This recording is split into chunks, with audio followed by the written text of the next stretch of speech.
There's a confession spreading through living rooms across America, whispered at first, then louder. And what these men are saying is making their families physically recoil. I'd rather die alone.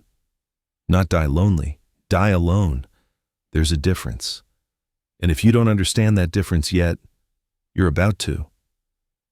I've heard this exact sentence from 12 different men in the last month, all over 60, all successful, all completely serious.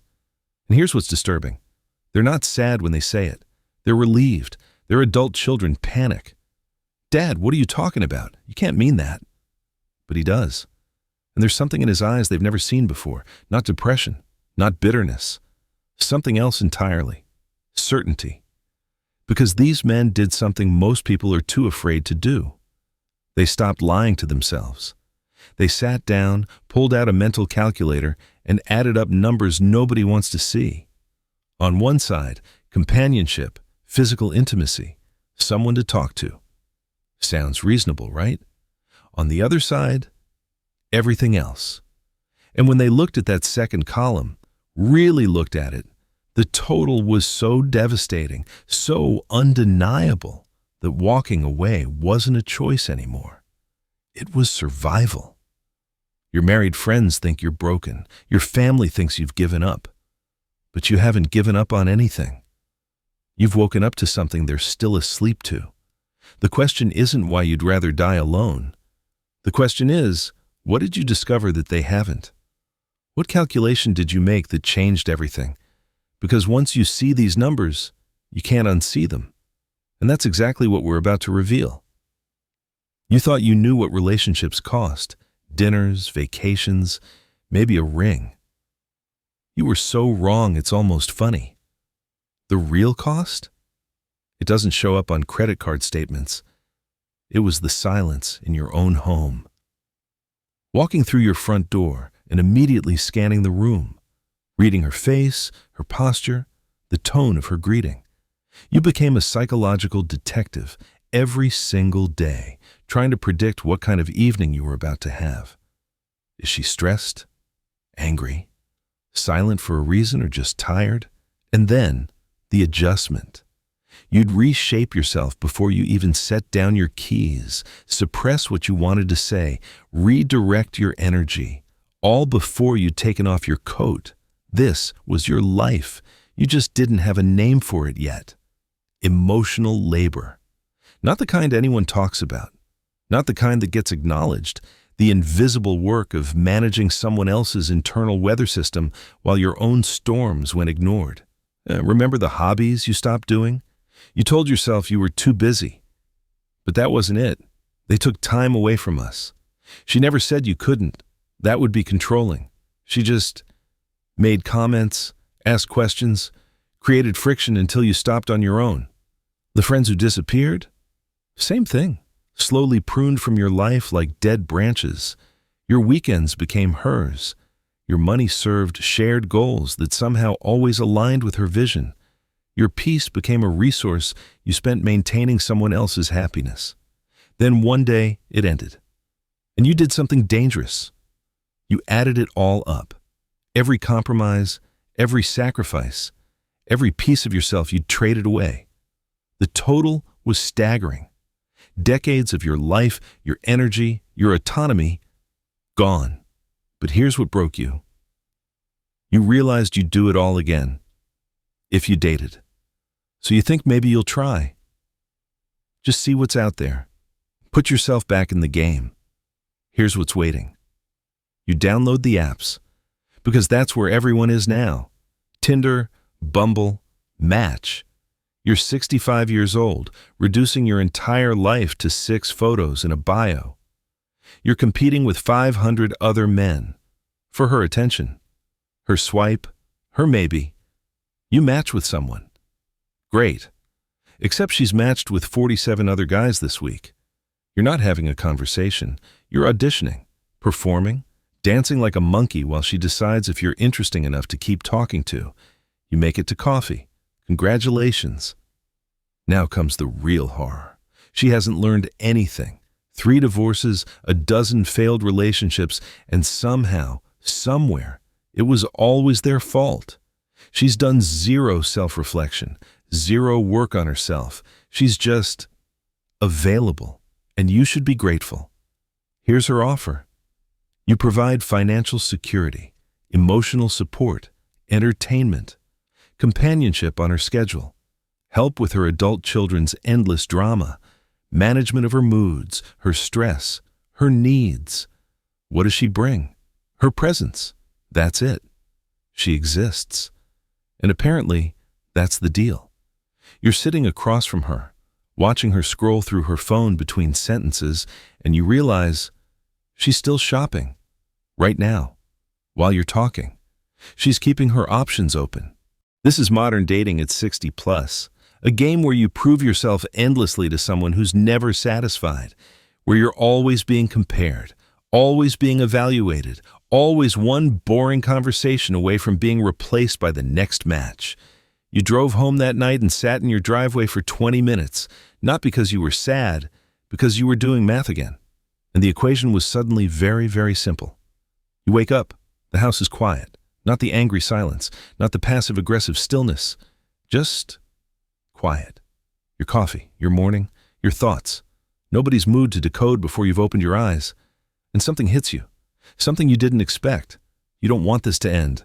Your day unfolds exactly as you designed it. Work if you want, projects if you don't. The golf course, the garage, whatever. Nobody's monitoring, nobody's keeping score, nobody's tallying how much time you're spending on yourself versus us. Because there is no us to answer to anymore. You come home, your stuff is where you left it. The remote is on your side of the couch. Scratch that. There are no sides anymore. It's all yours. The evening stretches ahead without negotiation, without compromise, without that subtle tension of someone waiting for you to ask about their day. You can just be. Your money, yours. Not ours with complicated negotiations. Every dollar goes exactly where you decide. New fishing gear. That trip you've been thinking about. Or nowhere, just sitting in your account, growing because you're not funding someone else's vision of retirement. Your friends are back. The guys who got phased out because she found them immature or a bad influence. You're having conversations again, laughing without that voice in your head, calculating whether you'll pay for this later. You fixed up your space, not decorated. You're not trying to impress anyone, but functional, comfortable, serving you. This is what you built in the aftermath. Not loneliness, not isolation, freedom. And here's the terrifying truth nobody's ready to hear. You'd burn it all down if you dated again. Every single piece of this piece. People keep telling you what you're missing.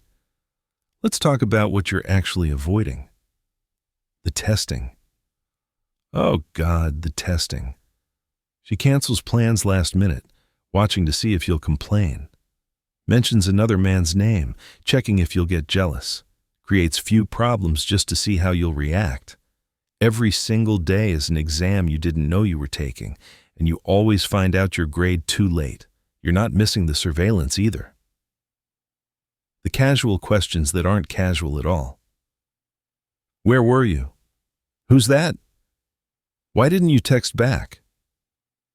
Your phone becomes evidence. Your schedule becomes testimony. You're living under a microscope in your own life. Remember her adult children? The 40-year-old son who can't keep a job. The daughter is on divorce number 3. Suddenly, their crisis is your crisis. Their drama is your weekend. Their financial emergencies require your wallet. You didn't sign up to parent adults who should have their lives together, but here you are, a retirement-age father to someone else's failures, the social obligations. Her book club is where you sit silently. Her friends' parties where you perform good partner for an audience you don't care about. Her family gatherings where you're always slightly outside the circle, smiling, nodding, dying inside. You're not missing the slow takeover of your life. It starts small. She rearranges one shelf, suggests a different restaurant, comments on your hobbies, then your friends start disappearing. Your routines shift, your space transforms, and suddenly you're living someone else's life in your own home. The covert contracts are the worst, the unspoken expectations you're supposed to magically know. "I shouldn't have to tell you" becomes her favorite phrase. The goalposts move daily. What made her happy yesterday doesn't work today. This is what companionship actually means. But there's something darker you're avoiding. Your family thinks you're bitter. Your married friends think something broke inside you. They're wrong. Nothing's broken. Something's finally fixed. You're not running from love. You're not damaged. You're not afraid of commitment. You've simply done something most men never do. You've calculated what your peace is actually worth, and it's worth more than any relationship can offer. Look at what you're choosing. Really look. Mornings that belong to you, evenings without dread, weekends with zero obligations you didn't create, money that serves your goals, energy that's yours to spend, mental space that isn't colonized by someone else's needs.